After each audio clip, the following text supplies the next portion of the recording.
우리가 믿는 하나님은 너무나 좋으신 하나님이십니다. 때문에 그 좋으신 하나님의 입으로부터 나온 모든 율법, 곧 모든 말씀 또한 너무나 좋습니다. 그런데 출애굽한 이스라엘의 1세대 백성들은 이 하나님의 말씀을 거부하고 말씀 밖에서 스스로 살아가려 했습니다. 그러다가 40년 광야 생활 중 모두 죽고 말았습니다. 이에 이제 출애굽 2세대는 의무감 그리고 두려움 속에서 기계적이고 맹목적으로 그 하나님의 말씀에 순종하려 했습니다. 그들의 율법은 하나님이 지우신 짐이었습니다. 그들은 하나님께서 왜 율법을 주셨는지 본래의 취지와 정신을 잊어버리고 말았습니다. 모세는 이에 임종을 앞둔 상황에서 그 이스라엘 백성들을 향해서 고별 설교를 합니다. 그는 하나님의 율법을 다시 한번 이야기하면서 하나님과 그분이 주신 율법에 대해 이스라엘 백성들이 가지고 있던 생각을 고치려 했습니다.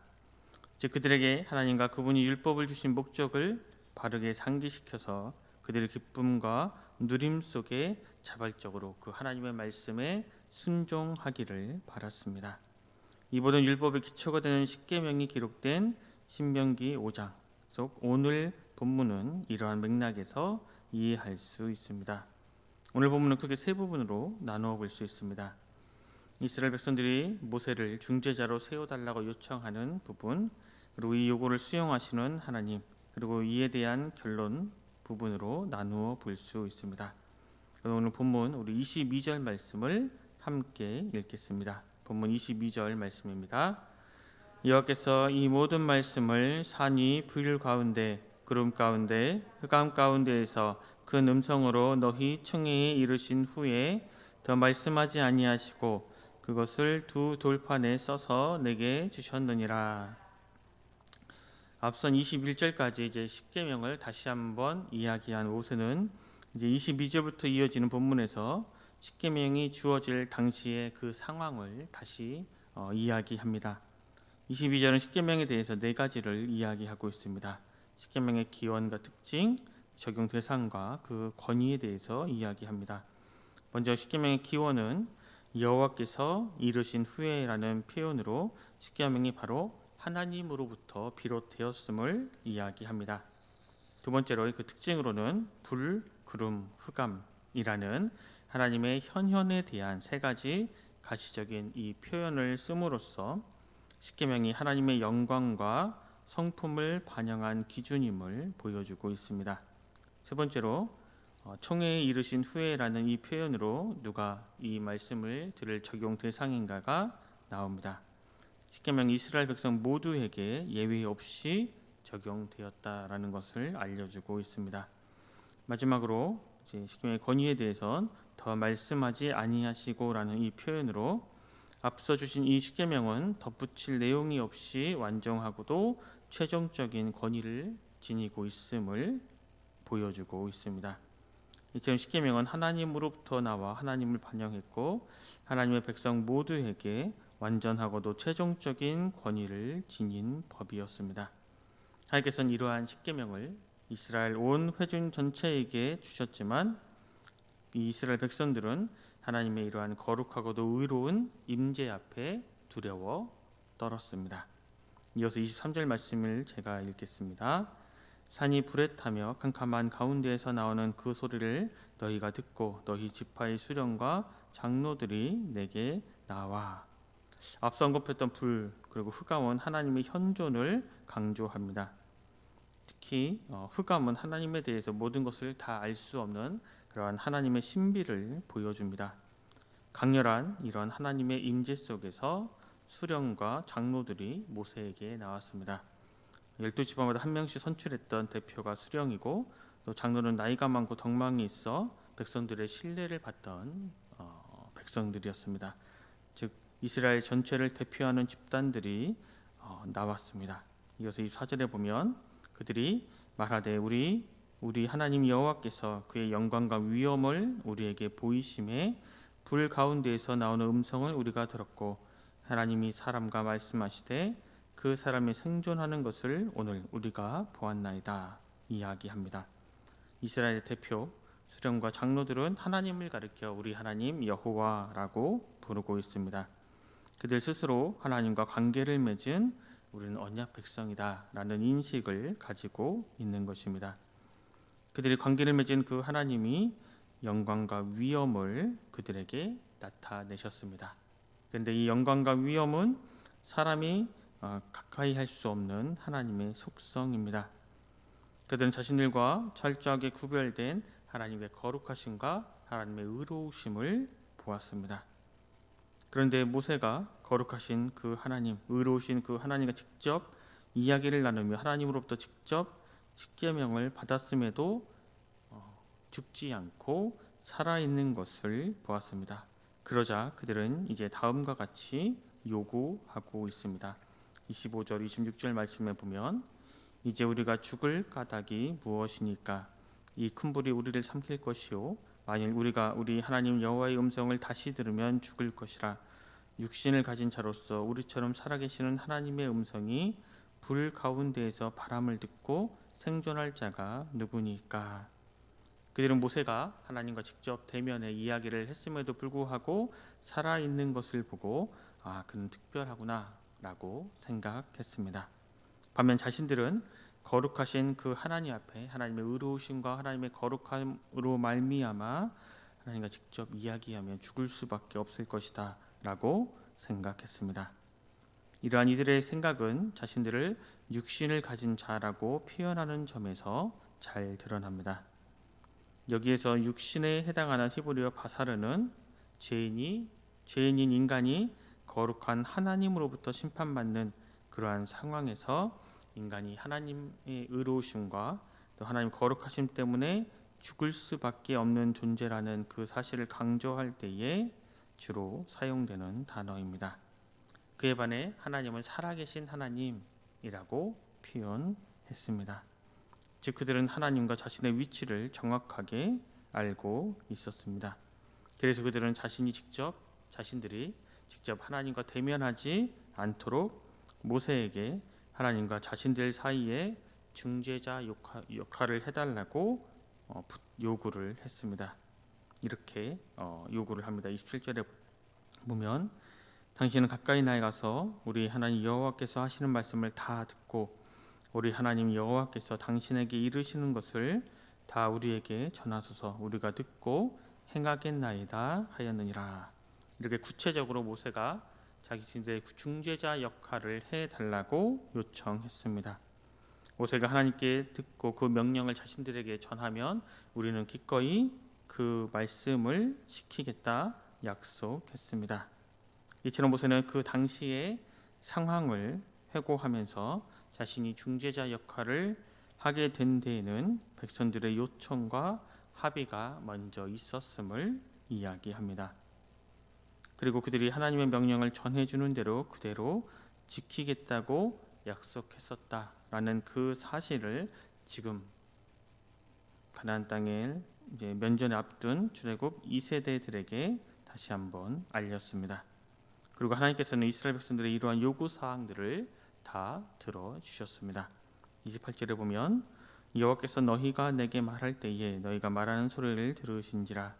여호와께서 내게 이르시되 이 백성이 내게 말하는 그 말소리를 내가 들은즉 그 말이 다 옳도다. 하나님께서는 그 말이 다 옳도다 하시면서 이스라엘 백성들의 요구를 모두 다 수용하셨습니다. 따라서 모세의 중재 이 사역은 하나님께서 인정하셨기에 하나님께 권위를 둔 사역이었습니다. 그래서 모세는 자신들이 지금 이스라엘 백성들에게 전하는 이 말씀은 내가 하는 말이 아니라 하나님의 말씀이라는 것을 강조합니다. 이어서 29절 말씀을 보면 다만 그들이 항상 이 같은 마음을 품어 나를 경외하며 내 모든 명령을 지켜서 그들과 그 자손이 영원히 복받기를 원하노라. 하나님께서는 그들이 하나님 앞에 직접 나아가기를 두려워하여 중보자를 구하는 마음, 즉 하나님을 경외하는 마음을 아주 기뻐하셨습니다. 왜냐하면 그 마음은 그들과 그 자손이 영원히 복받는 열매로 맺히기 때문입니다. 하나님께서 우리에게 영원히 복 주시기를 원하시는 분이십니다. 그 복이란 하나님의 명령, 곧 하나님의 율법, 하나님의 말씀을 온전히 지키는 삶, 그 자체가 바로 하나님께서 우리에게 허락하신 복입니다. 선하신 하나님, 우리를 너무나 사랑하시는 그 하나님으로부터 나오는 모든 하나님의 말씀은 우리에게 마찬가지로 선하기에 그 명령을 지키는 삶은 너무나 아름답게 가꾸어져 갈 수밖에 없는 것입니다. 게다가 하나님께서는 이러한 복을 이 땅에서만 얻고 누리도록 국한하지 않으시고 영원히 베풀기를 원하고 계셨습니다. 그만큼 하나님은 우리가 구하고 우리가 생각하는 것 그 이상으로 우리를 품고 우리를 사랑하십니다. 모세는 이러한 하나님의 본심, 하나님의 이러한 마음을 지금 이스라엘 백성들에게 가르쳐서 그들로 하여금 정말 하나님을 중심으로 사랑하고 하나님의 말씀, 하나님의 명령, 하나님의 규례를 즐거이 따라 자발적으로 순종하기를 원했습니다. 이어서 30절, 31절 말씀을 제가 읽겠습니다.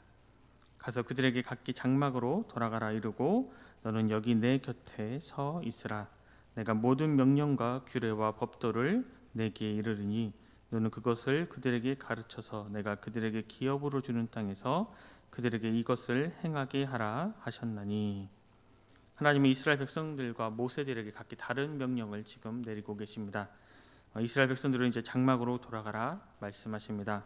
왜냐하면 그들이 하나님을 직접 대면하는 것을 두려워했기에 그들이 요구했던 대로 하나님을 직접 대면하는 그 자리에서 이제 떠나가라 가라 명령하시고 또 모세는 자기 곁에 서 있게 하셨습니다. 서 있으라 해당하는 이 히브리어 아모드는 머무르라라는 의미입니다. 그래서 하나님과의 친밀한 교제를 아주 권하는 표현입니다. 영원히 복 주시기를 원하시는 하나님의 그런 마음, 하나님의 본심을 알았던 모세는 하나님과 이렇게 친밀함을 누릴 수 있었습니다. 물론 이것은 하나님께서 모세에게 허락하셨기에 누릴 수 있는 친밀함이었습니다. 그리고 모세를 하나님의 모든 명령과 규례, 법도를 듣고 이스라엘 백성에게 가르치는 일을 행하는 중재자로 임명하셨습니다. 이스라엘 백성들이 모세를 통해 배운 하나님의 말씀, 하나님의 명령을 행할 자리는 이제 하나님께서 약속해 주셨던 기업으로 주시는 땅 곧 가나안 땅이었습니다. 아직은 지금 그들은 광야에 머물고 있습니다. 아직 광야에 머물고 있었기에 가나안 땅은 아직 정복하지 못한 땅이었습니다. 아직 우상 숭배로 만연한 세상 그 자체였습니다. 이스라엘 백성들은 세상 한복판에서 하나님의 말씀을 따라 살도록 부름을 받은 것입니다. 오늘 살아가고 있는 우리도 마찬가지입니다. 우리가 듣고 배운 그 말씀을 행할 자리는 모든 정복이 끝난 아름다운 천국이 아닙니다. 아직 정복 전쟁이 한참 펼쳐지고 있는 세상 그 한복판입니다. 그중 우리에게 기업으로 맡겨주신 삶의 자리가 바로 우리가 듣고 우리가 배운 그 하나님의 말씀을 이제 행할 자리임을 우리는 명심해야 합니다. 단순히 하나님의 말씀을 듣고 배우는 것에서 끝나는 것이 아니라 이 하나님의 말씀을 우리의 삶의 자리에서 직접 행해야 함을 우리는 명심하고 그 말씀대로 살기 위해 노력해야 합니다. 마지막으로 이제 32절 33절 말씀을 보면 그런즉 너희 하나님 여호와께서 너희에게 명령하신 대로 너희는 삼가 행하여 좌로나 우로나 치우치지 말고 너희 하나님 여호와께서 너희에게 명령하신 모든 도를 행하라. 그리하면 너희가 살 것이요 복이 너희에게 있을 것이며 너희가 차지한 땅에서 너희의 날이 길리라. 모세는 자신이 전한 하나님의 모든 이 율법은 하나님께로부터 나온 것이기 때문에 하나님의 백성인 너희는 지금 이 하나님의 말씀을 마땅히 지켜야 한다라고 말하고 있습니다.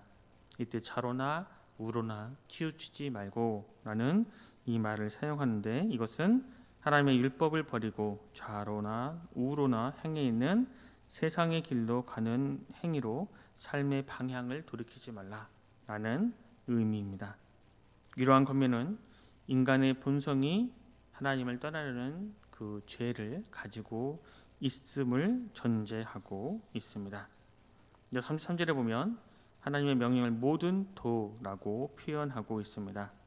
그래서 율법을 지키는 것을 사람의 길을 걷는 것으로 비유했습니다. 이를 통해서 말씀은 반드시 실천해야 하는데 이것은 추상적인 단순히 아는 것에서 그치지 않고 실제적으로 그 말씀을 들었으면, 하나님의 명령을 들었으면 실제적으로 그 삶은 변화되어야 된다라는 것을 강조하고 있습니다. 이처럼 신명기는 하나님 그리고 하나님으로부터 나온 율법에 대한 잘못된 생각을 바로 잡아줍니다. 하나님께서는 결코 우리를 제한하고 속박하기 위해 율법을, 말씀을 주지 않으셨습니다. 우리에게 영원한 복을 주시기를 원하시는 하나님은 우리가 윤택하고 행복한 삶을 잘 누릴 수 있도록, 즉 하나님의 형상답게, 하나님의 백성, 하나님의 자녀답게 살아갈 수 있도록 하나님의 말씀을, 하나님의 율법을 우리에게 주셨습니다. 율법은 우리를 올마매는 구속의 사슬이 결코 아닙니다. 우리를 어우러진 죄의 늪으로부터 건져내는 하나님이 우리에게 주시는 사랑의 밧줄인 것입니다. 그래서 야고보서에 보면 율법을 가리켜서 자유롭게 하는 온전한 율법이라고 이야기합니다. 그래서 율법을 지키면 지킬수록 그 율법에 매이는 것이 아니라 그것을 지킬수록 더 자유롭고 행복하게 지낼 수 있는 것입니다. 우리가 영원한 복을 받기 원하시는 하나님께서는 우리의 삶이 하나님의 말씀을 행하고 좋은 열매 맺는 복 있는 삶이 되기를 원하고 계셨습니다. 따라서 율법의 기초가 되는 이 십계명을 온전히 이룬다면 생각만 해도 참으로 아름다운 삶인 것입니다. 그런데 이러한 삶을 실제로 살고 누린 분이 계십니다. 바로 우리의 구세주이신 예수 그리스도이십니다. 그분은 자기의 삶 가운데 십계명을 온전히 이루셨습니다. 그리고 그 순종의 결정으로 십자가 앞에서 죽으시고 부활하셔서 우리의 구세주가 되셨습니다. 그렇게 우리의 구세주가 되신 예수 그리스도는 우리의 참 포도나무가 되어 주셔서 메마른 우리를 첩붙여 주시고 우리에게 영원한 생명을 흘려 보내 주셨습니다. 그래서 우리는 주님으로 말미암아 외롭고 또 힘들게 순종하지 않아도 됩니다. 성자 예수님께서 우리에게 주시는 그 지혜와 능력으로 우리는 하나님의 말씀에 온전히 순종할 수 있습니다. 우리는 성령으로 우리 안에 이미 거하시는 예수님과 함께 율법의 요구를 온전히 이룰 수 있습니다. 로마서에 보면 육신을 따르지 않고 그 영을 따라 행하는 우리에게 율법의 요구가 이루어지게 하려 하심이니라 라고 말씀하고 있습니다. 우리는 주님으로 말미암아 주님과 함께 주님과 같이 십계명을 온전히 이룬 복 있는 삶을 살아갈 수 있습니다. 오늘 하루 우리에게 주어진 삶의 자리에서 십계명을 온전히 이루신 우리의 구세주 되신 예수님과 함께 하나님의 말씀에 순종하며 좋은 열매를 맺는 좋은 나무로 살아가는 우리 순천운석교회 모든 성도님들이 되시길 간절히 소망합니다. 기도하겠습니다. 하나님, 오늘도 새로운 한 날을 주셔서 주님의 말씀을 듣고 묵상하며 하루를 시작하게 하시니 감사합니다. 주님, 우리가 하나님의 성품을 왜곡하고 또 하나님의 입으로부터 나온 모든 말씀을 사랑하지 못했습니다. 그러한 우리의 연약함을 고백하오니 주님, 우리를 용서하여 주시옵소서. 그리고 우리를 너무나 사랑하셔서 값없이 예수 그리스도를 보내주시고 또 성령 하나님으로 말미암아 하나님의 모든 말씀에 순종할 수 있는 지혜와 능력을 주셔서 우리가 하나님께서 우리에게 베풀어 주신 그러한 영원한 복을 누릴 수 있도록 하여 주심에 정말로 감사합니다. 오늘 하루 우리의 마음으로 우리의 뜻으로 살아가는 것이 아니라 우리에게 참 포도나무로 오신 예수 그리스도와 함께 생명의 교제를 나누며 십계명을 온전히 이룬 아름다운 나무로 살게 하여 주시옵소서. 그렇게 아름다운 모습으로 이 세상에 살아갈 때에 하나님 이 세상에 우리의 그러한 모습을 통해서 하나님의 살아계심과 예수 그리스도의 그 사랑을 증거하는 또 증인의 삶이 되게 하여 주시옵소서. 모두가 감사드리며 귀하신 예수 그리스도 이름으로 간절히 기도드립니다. 아멘.